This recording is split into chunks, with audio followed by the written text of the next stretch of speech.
今日咧，我哋嚟到 Costco 咧，希望可以買到一個氣炸鍋啦，就係 Ninja 嘅 Crispy。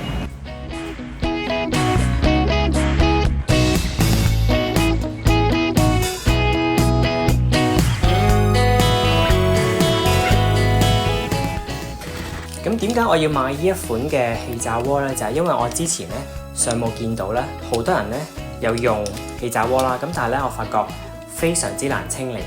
咁因為氣炸鍋咧，大部分都係你將個煲塞入去啦，咁但係你點樣去清理佢上面嗰個風扇咧，同埋嗰個發熱線咧？咁我發覺呢一個咧，其實佢個蓋咧就係可以拎起嘅，咁同埋佢個發熱線咧，其實可以拆開嘅。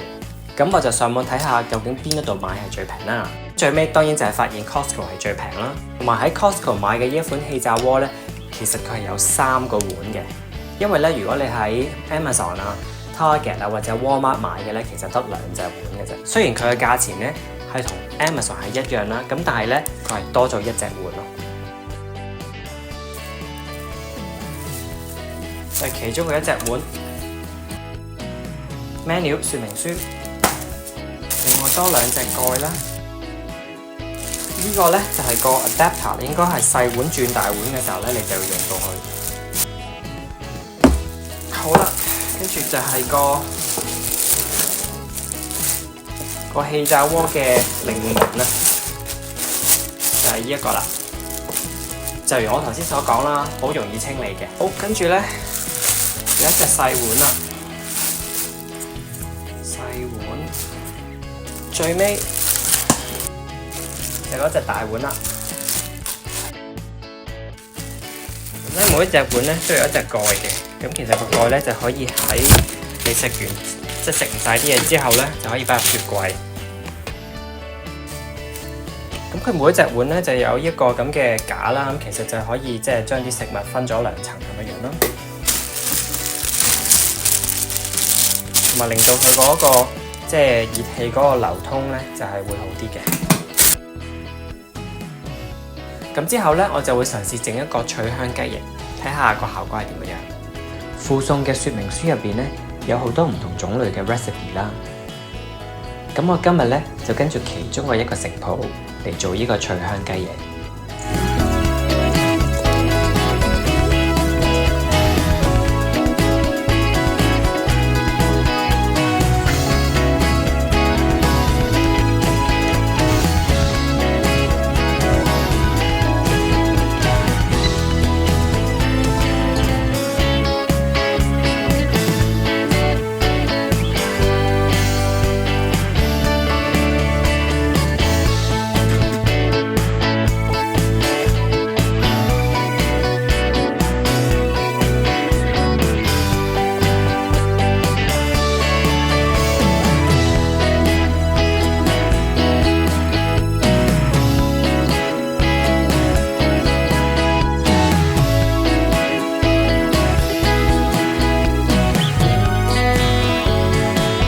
其實焗完之後咧都好靚好金黃啦，你亦都可以見到咧佢將啲油全部擠晒出嚟咯。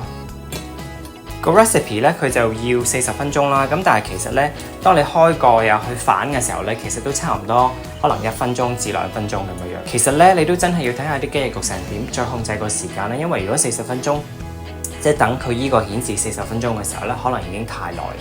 好，我哋今日嘅氣炸鍋脆香雞翼就完成啦，個味係 OK 嘅。因為我係用咗 teriyaki 同埋pepper 同埋 salt， 但係咧，我覺得個時間真係有啲耐。我覺得其實可能即係較可能30分鐘至35分鐘 OK， 因為咧其實我哋雞翼咧可能大概都係有15隻到啦。咁其實佢就話要2磅，咁我覺得我依度咧其實係足夠2磅，咁所以咧我覺得40分鐘係有啲耐。所以咧大家焗嘅時候咧，記得要睇過佢嘅色水啦，同埋佢個收水嘅情況再決定。整體嚟講咧，我都好滿意今次 Ninja 氣炸鍋嘅效果。我今次決定買呢個氣炸鍋嘅其中一個原因咧，就係因為佢好容易清洗，因為佢係咁樣嘅結構啦，咁所以咧其實好容易抹到啦，同埋去清理。